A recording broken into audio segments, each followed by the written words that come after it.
Ready? Yes. Okay. So my name is Lucas. I'm going to be on the affirmative side. Our topic is illegal immigration, and the issue debated is deportation is the best solution to end the illegal immigration issues.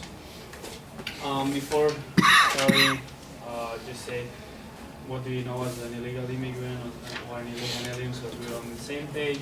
It's basically is those who cross the border without inspection and those who enter legally but have overstayed the terms of entry and their visa. So our inherency claim is that the U.S. immigration policy against illegal immigrants has failed over the last decades.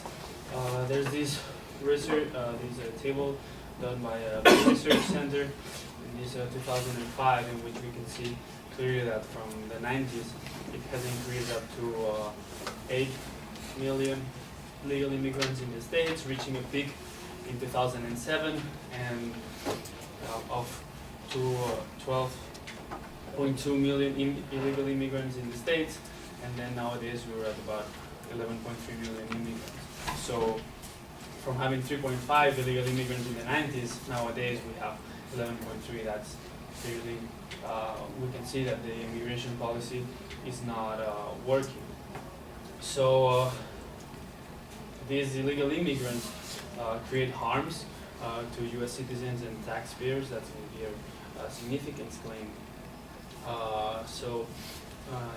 First of all, these harms are composed by economic harms, so illegal immigration has a negative effect on the U.S. economy.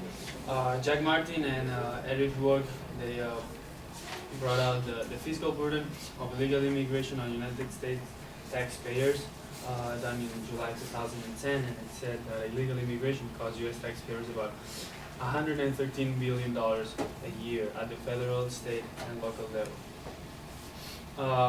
So these things, these costs, as Stephen A. Camarota, Director of Research at the Center for Immigration Studies in Washington,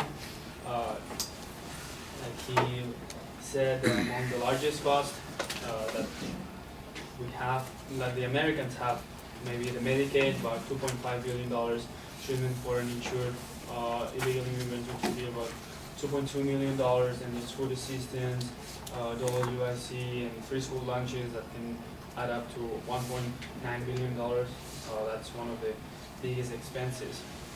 But a lot of the costs are also in the taxes they don't pay because they're not in the system. So they don't pay taxes. And if they don't pay taxes and they use the public services such as healthcare and education, which are the ones that are they most used, that's gonna suppose a cost for the U.S. government.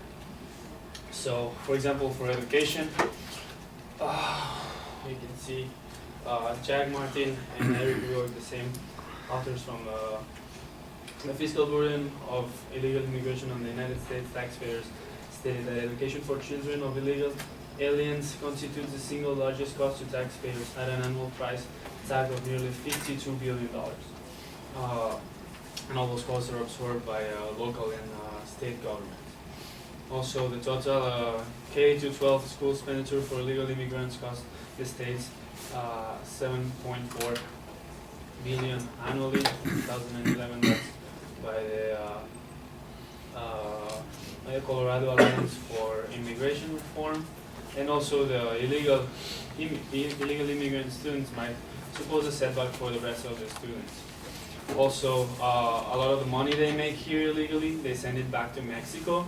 The Mexican immigrants here, for example, I'm going to give you some of the data that Mexican illegal immigrants here, they send up to $20 billion to Mexico in 2009 from these illegal aliens. That's in Wilson Beck's Wake Up Call from Mexico, published in 2009.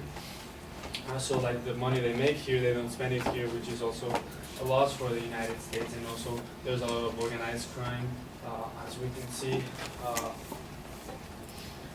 that for example, in short, illegal aliens were convicted of 30% of all crimes, excluding illegal border crossings. and thus almost 4 times more likely to commit crimes than those born and raised Americans. That's from 2015 by U.S. Sentencing Commission data. That's some of the crimes that illegal aliens they cause here in the States. And they also suppose a risk to American health because when they cross the border illegally, they're not scanned, so they're subject to carry disease that might harm the American health. So for us, our solvency claim is that deportation is going to be a good solution for this, but not only deportation, we're going to need other things before starting a massive deportation plan. We need to secure our borders. So we'll make a high security wall in the border from Mexico, because from tables, we can see in the tables from Pew Research that 77% of all the illegal aliens in America, they come from the Mexican border. Both Mexicans and Central Americans, Latin American people, they go through the Mexican border. So we want to make our Mexican border, our southern border stronger. That's from data from 2015. And afterwards, when it comes to deportation, we're going to deport first all illegal aliens who have been crime convicted in our territory, and then we're going to set brigades to go to high legal immigration density areas, because first to get the most illegal aliens possible, and then spread them so that what they harm, the harm is going to be less, because if there's a lot of concentrated illegal aliens, the harms are more. And we're going to let police officers to ask around the streets if there's police to anyone they might think might be an illegal alien. So with that, we're going to have deportation to happen, and illegal immigrants are going to get to spread, which is going to help the economy as well.